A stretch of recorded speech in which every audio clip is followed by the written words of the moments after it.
Bismillahirrahmanirrahim. Assalamualaikum warahmatullahi wabarakatuh.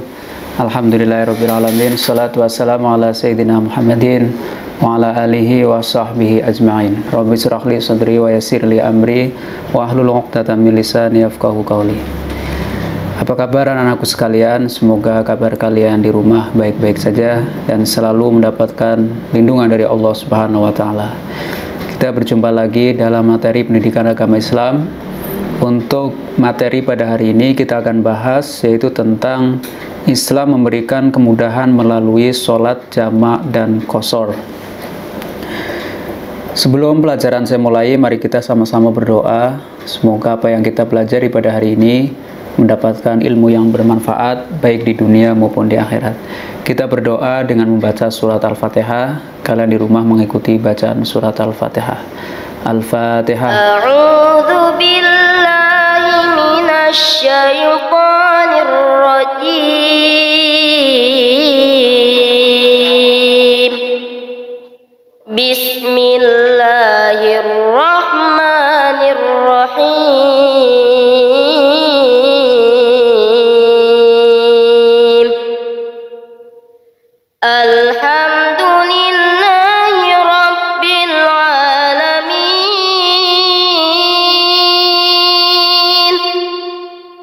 Ar-Rahmanir Rahim.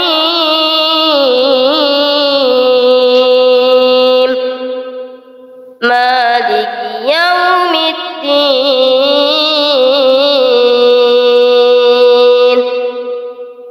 Iyyaka na'budu wa iyyaka nasta'in. Ihdinas siratal mustaqim.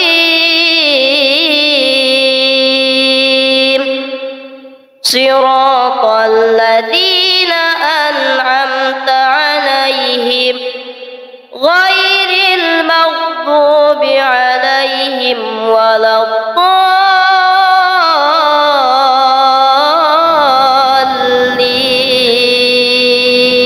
Fatihah telah selesai, mari kita bahas yaitu tentang Islam memberikan kemudahan melalui sholat jamak dan qashar. Namun sebelum materi selanjut, saya ingatkan untuk mengisi daftar hadir di kolom komentar dan mengikuti pembelajaran pada hari ini dari awal sampai akhir. Setelah kalian mengikuti pembelajaran, jangan lupa kalian untuk memberikan kesimpulan di kolom komentar. Baiklah anak-anakku sekalian, hari ini seperti yang saya katakan tadi bahwa kita akan belajar yaitu tentang sholat jamak dan qashar. Materi yang akan kita pelajari yaitu pengertian dan dalil sholat jamak. Yang kedua, sholat jamak takdim. Terus yang ketiga, sholat jamak takhir. Yang keempat, sholat qashar. Yang kelima adalah sholat jamak qashar. Jadi ada 5 poin yang akan kita pelajari pada hari ini. Yang pertama yaitu pengertian sholat jamak. Sholat jamak yaitu sholat yang dikumpulkan. Artinya 2 sholat fardu dikerjakan pada satu waktu. Misalnya sholat zuhur dan asar dikerjakan pada waktu zuhur atau pada waktu asar. Jadi sholat jamak adalah artinya yaitu mengumpulkan 2 sholat menjadi satu. Gitu. Sholat jamak boleh dilakukan apabila yang pertama dalam perjalanan atau musafir, ya, umpama kalian pulang kampung, maka boleh melaksanakan sholat jamak. Ya. Terus yang kedua adalah dalam keadaan hujan lebat bagi yang biasa berjamaah di masjid. Terus yang ketiga adalah dalam keadaan sakit. Ya. Jadi ada 3 syarat orang boleh melakukan sholat jamak. Terus dalil sholat jamak. Rasulullah SAW bersabda, dari Anas ia berkata, Rasulullah SAW apabila berangkat dalam perjalanan sebelum tergelincir matahari, maka beliau takhirkan sholat zuhur ke waktu asar. Kemudian beliau turun berhenti untuk menjamak keduanya. Jika matahari telah tergincir sebelum beliau berangkat, maka beliau sholat zuhur dahulu, kemudian baru beliau naik kendaraan. Hadis riwayat Bukhari dan Muslim. Jadi umpama kalian berangkat pulang kampung sebelum zuhur berangkatnya, maka nanti sholat jamaknya di waktu asar. Tetapi apabila kalian berangkatnya setelah zuhur atau jam 1, maka sholat jamaknya yaitu di waktu zuhur. Jadi digabungkan antara sholat zuhur dan asar di waktu zuhur gitu. Terus yang berikutnya adalah sholat jamak takdim. Jadi jamak itu dibagi menjadi dua. Yang pertama adalah jamak takdim dan yang kedua adalah jamak takhir. Sholat jamak takdim adalah dua sholat fardu yang dikerjakan dalam satu waktu yang pertama. Takdim itu artinya dahulu ya. Misalnya sholat maghrib dan isya dikerjakan pada waktu maghrib, itu namanya jamak takdim. Atau sholat zuhur dengan asar ya, dikerjakan pada waktu zuhur, maka itu namanya sholat jamak takdim.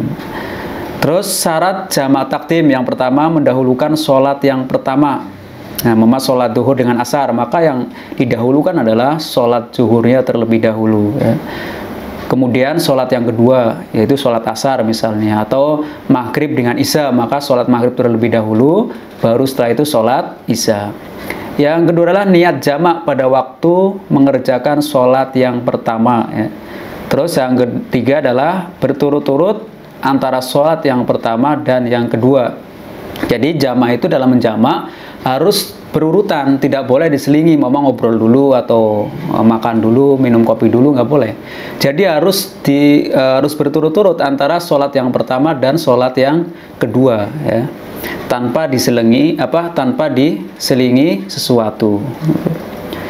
Terus yang berikutnya adalah cara mengerjakan sholat jamak takdim. Contohnya, apabila seorang hendak mengerjakan sholat jamak zuhur dan asar, maka terlebih dahulu harus mengerjakan sholat zuhur pada waktu zuhur dengan niat jamak takdim. Setelah itu baru mengerjakan sholat asar. Demikian juga jika hendak mengerjakan sholat jamak takdim maghrib dan isya, maka harus mengerjakan sholat maghrib kemudian sholat isya. Terus yang kedua adalah sholat jamak takhir. Sholat jamak takhir ialah dua sholat fardu yang dikerjakan pada waktu sholat yang kedua. Misalnya sholat zuhur dan asar dikerjakan pada waktu asar, itu namanya jamak takhir ya. Takhir itu kan diakhirkan ya. Terus cara mengerjakan sholat jamak takhir sama dengan sholat jamak takdim. Jadi sama, cuman waktunya yang membedakan adalah waktu. Kalau jamak takdim tadi sholatnya itu di waktu yang pertama, tapi kalau jamak takhir dikerjakan pada waktu yang kedua. Terus yang selanjutnya adalah sholat qashar ya. Sholat qashar ialah sholat yang diringkas. Jadi qashar itu diringkas ya. Yang asalnya 4 rakaat diringkas menjadi 2 rakaat. Artinya sholat fardu yang 4 rakaat diringkas menjadi 2 rakaat. Sholat yang dapat diqashar yaitu sholat zuhur, terus asar dan isya. Sedangkan sholat subuh dan maghrib tidak boleh diqashar ya. Jadi ada 3 waktu yang boleh diqashar, yaitu zuhur, asar dan isya. Terus selanjutnya adalah sholat qashar boleh dilakukan apabila yang pertama dalam perjalanan jauh. Terus yang kedua adalah perjalanan bukan untuk pekerjaan maksiat. Nah, perjalanan untuk silaturahim ya, maka boleh mengqashar sholat. Terus yang ketiga adalah sholat yang diqashar adalah sholat yang tunai. Yang selanjutnya adalah dalil sholat qashar. Allah Subhanahu wa taala berfirman dalam surat An-Nisa ayat 101, A'udzubillahi minasyaitonirrajim. Bismillahirrahmanirrahim. Wa idza darabtum fil ardi falaisa 'alaikum junahun an tuksiru minas shalah. In khiftum ayyaftinakumul ladzina kafaru innal kafirina kanu lakum aduwwam mubina. Artinya, apabila kamu bepergian di muka bumi, maka tidaklah mengapa kamu mengqashar sholat. Jika kamu takut diserang orang-orang kafir, sesungguhnya orang-orang kafir itu adalah musuh yang nyata bagimu. Quran Surat An-Nisa ayat 101. Terus yang berikutnya adalah cara mengerjakan sholat qashar. Cara mengerjakan sholat qashar seperti sholat biasa. Perbedaannya dalam niat. Jadi yang membedakan itu hanya dalam niat, yaitu dengan niat qashar dan dikerjakan dengan meringkas sholat yang 4 rakaat menjadi 2 rakaat sholat qashar. Dapat dikerjakan dengan jamak, asalkan harus disertai dengan niat qashar dan jamak. Terus sholat jamak qashar ya. Nah, sholat jamak qashar adalah sholat yang dilakukan dengan cara menggabungkan 2 waktu sholat dalam 1 waktu dengan jumlah rakaat yang diringkas. Contohnya, sholat duhur dengan asar di jamak qashar. Kalau tadi yang pertama kan di jamak. Kalau di jamak itu sholatnya tetap 4 rakaat. Tapi kalau jamak qashar itu yang awalnya 4 rakaat diringkas menjadi 2 rakaat. Terus cara mengerjakan sholat jamak qashar ya, cara mengerjakan sholat jamak qashar seperti sholat biasa, yaitu dengan digabungkan dan meringkas sholat yang 4 rakaat menjadi 2 rakaat dilaksanakan dalam 1 waktu. Misalnya, sholat zuhur dilaksanakan sekaligus dengan waktu asar dengan cara diringkas, yakni menjadi 2 rakaat untuk sholat duhur dan 2 rakaat untuk sholat asar. Untuk tata caranya sama seperti yang jamak tadi. Yang membedakan adalah rakaatnya menjadi 2, yang awalnya 4 menjadi 2. Nah, mungkin itu saja yang bisa saya sampaikan ya. Apabila kalian ada pertanyaan atau kurang jelas, kalian bisa bertanya di kolom komentar ya.